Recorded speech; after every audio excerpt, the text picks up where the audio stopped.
How's it going, everybody? Well, the Green Bay Packers fall to the Philadelphia Eagles on Monday Night Football. Final score, 10-7. That's right. The Philadelphia Eagles came into Lambeau, dropped 10 points, and it was enough to take down the Packers. For the second straight week, the Packers' offense does not show up. But their defense did. The defense for the Green Bay Packers was absolutely phenomenal tonight. Absolutely phenomenal. There was one drive the Eagles had where they had a big play to Saquon, big play to Devontae Smith that ended in a touchdown. Other than that, the Packers' defense was exemplary. But the offense was just awful. Just awful. They couldn't get out of their own way. Stupid penalties destroying drives. The Packers' O-line is horrific. The play calling is bad. The wide receivers are dropping the ball left and right. Bo Melton came back into the wide receiver room this week. Came out on the field. Had a couple big drops. Christian had a drop. You could say Romeo technically had a drop. This Packers offense is a shell of their former selves. From what we saw in Pittsburgh on Sunday Night Football to Carolina at home, played awful. Somehow they played worse than that. It's night and day. It's night and day. And I'm not understanding why there's no changes. There's no changes. This Packers offense came out and looked the exact same and worse than they did last week. How do you do that? How do you do that? I don't know if it's Matt LaFleur. I don't know if it's the O-line, it's Jordan, it's the wide receivers, it's all of it. It's all of it. And we're going to get into it, but tonight I was watching this game and I wasn't even surprised. I wasn't even surprised. I at the beginning of the season, I picked the Eagles to win this game, but I honestly thought the Packers could come out and win. That's the way the season has been, but they come out and they put on the same horrible performance that they did last week. And I don't know. There's a lot of things that factor into it, but I think one of the biggest things that factor into it is this offense is now without Tucker Kraft. And we are seeing, like we saw tonight, how much of an impact Tuck had on this offense because woof. So Tuck was gone. Matthew Golden did not suit up for this game. He's hurt. Savion Williams did play a tiny bit, but he's still hurt. Jaden Reed still waiting on him to come back from his collarbone surgery. Romeo left this game with a chest injury. So it's just brutal for this Packers offense right now. Just brutal. This loss tonight on Monday Night Football snaps a 6-game winning streak on Monday Night Football for the Green Bay Packers, so that sucks. The O-line was bad. Like I said, Elton Jenkins, he got hurt in this game. Seemed to be a lower leg injury. Matt LaFleur said in his press conference it's not promising.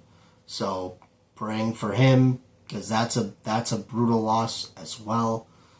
Sean Ryan came in and filled in at center once Jenkins went down. That O-line just struggled all game against that Eagles pass rush. Let's get into the stats. Jordan Love, 20 for 36, 176 yards, no touchdowns, no pick. He did have a fumble to where he was getting sacked, tried to get rid of the ball, came out and he kind of tried to push it, and the Eagles recovered it. So bad decision there for Jordan. His second straight game with no touchdown pass. And that sucks. That sucks. Coming off of an amazing game he had in Pittsburgh for 3 tutties, those 20 straight completions, to now have these 2 straight games of not being able to get the ball into the end zone is just brutal, and it sucks. He was sacked 3 times. So again, that O-line struggling.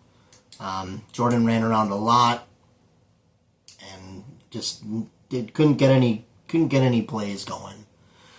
Josh Jacobs leading rusher, 21 attempts, 74 yards, and a touchdown. So Josh Jacobs, of course, getting in the end zone is inevitable.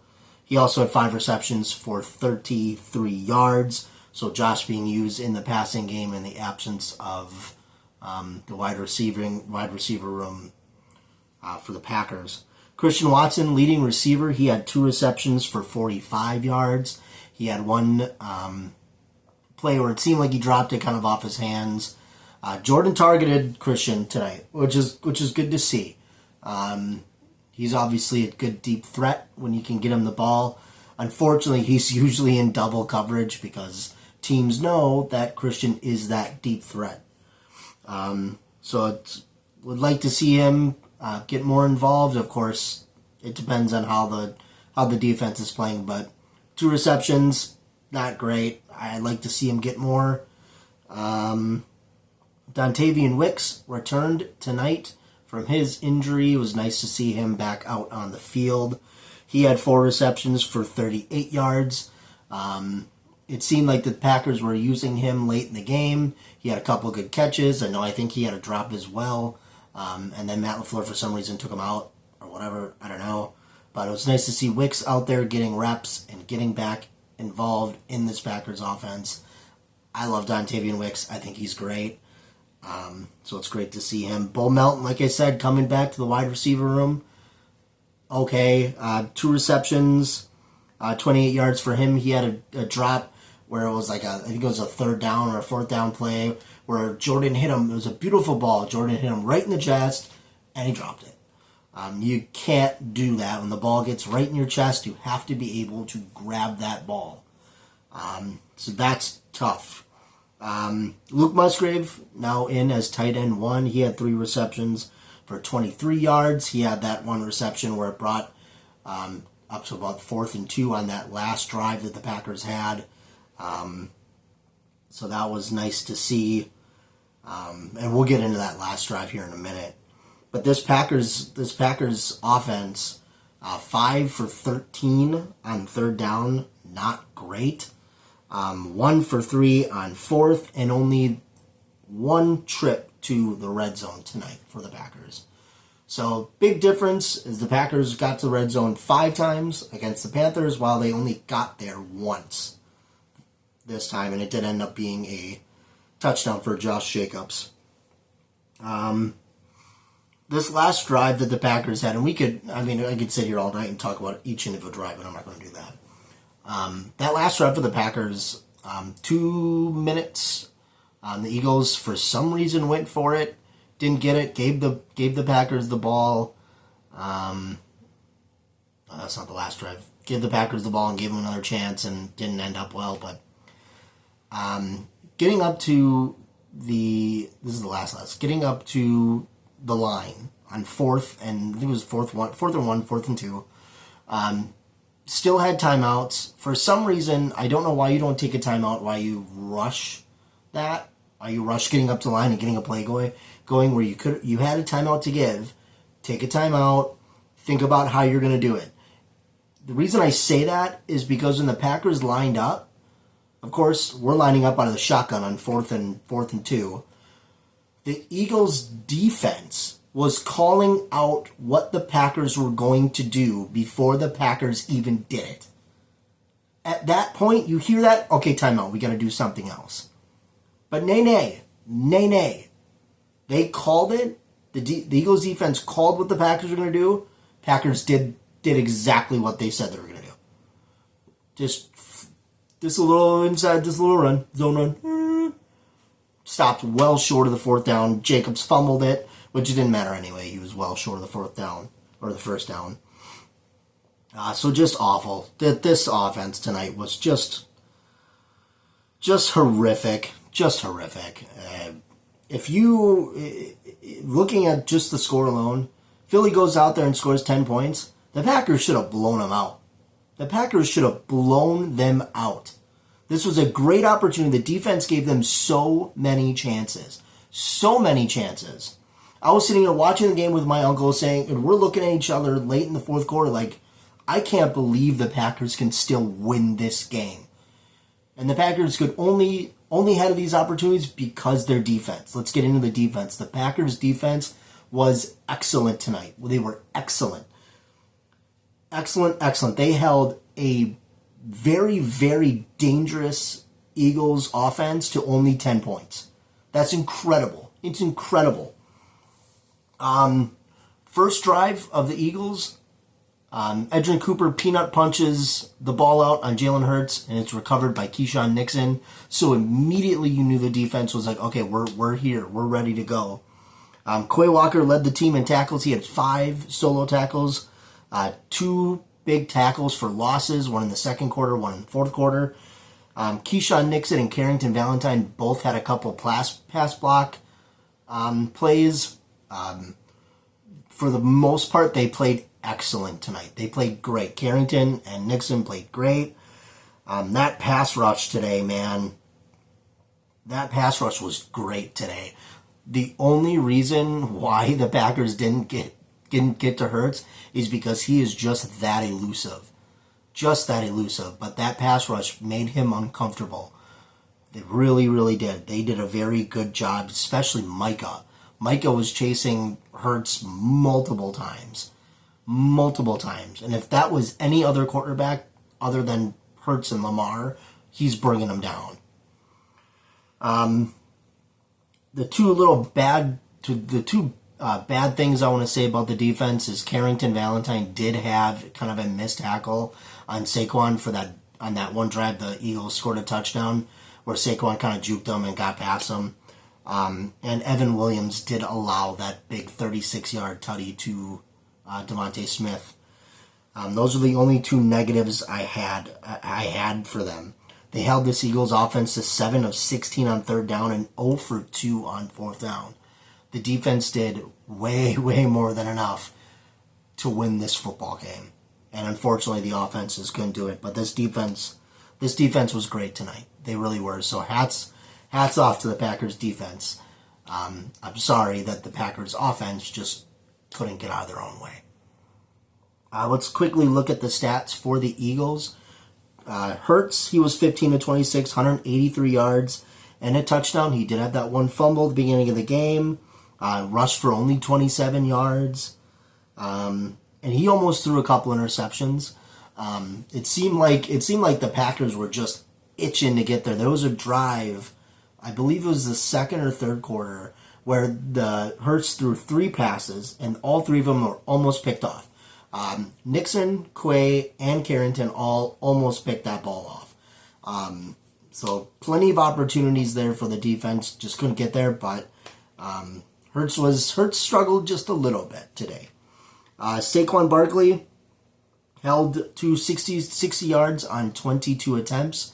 So that's great. Kept Barkley contained and out of the end zone. Devontae Smith, the leading receiver for the Eagles, he had 4 receptions for 69 yards.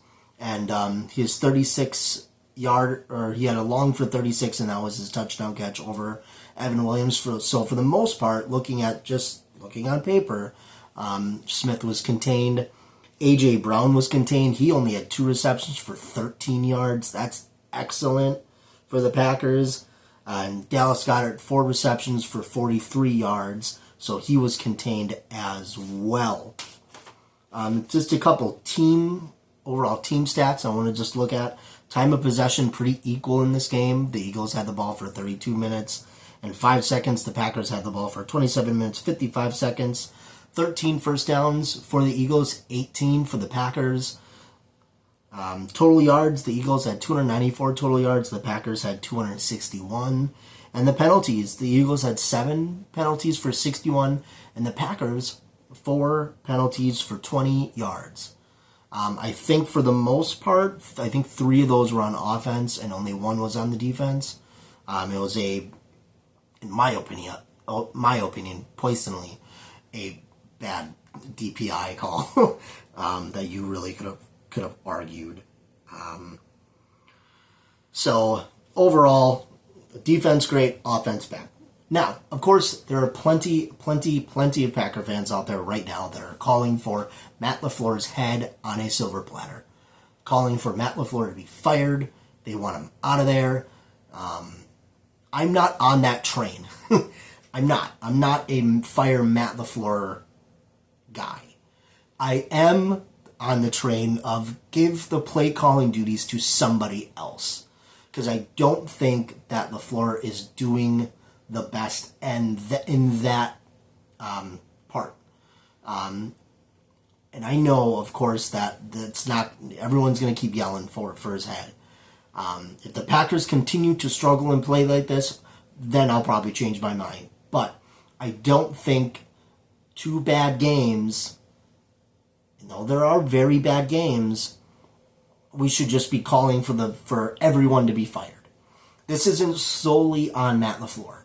Matt LaFleur, yes, has the play calls. He makes the decisions. Fine. This is also on Jordan.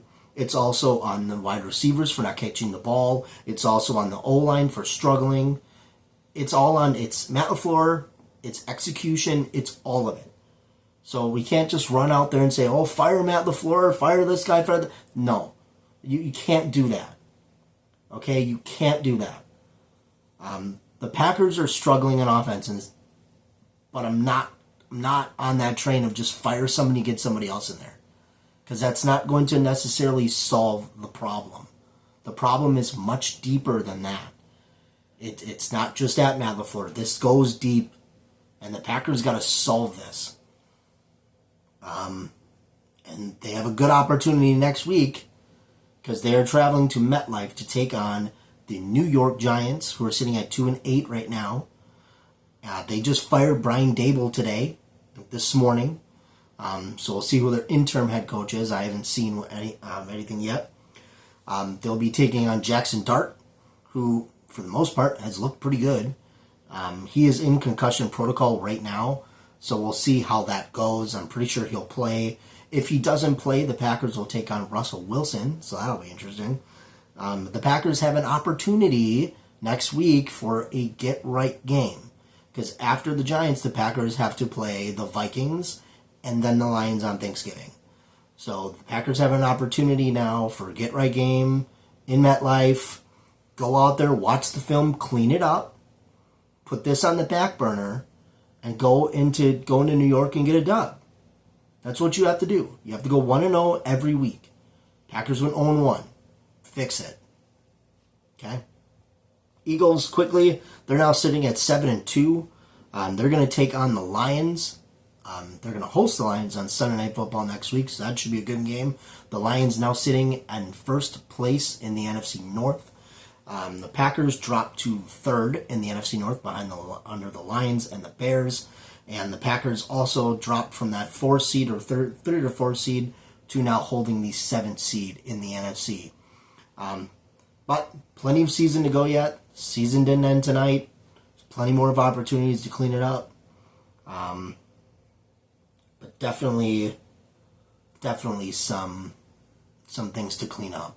And hopefully the Packers can do that. So, tough loss tonight, but let's look forward to the future. And let's get some dubs. And let's start next week in New York. Thanks for watching. Go Pack Go.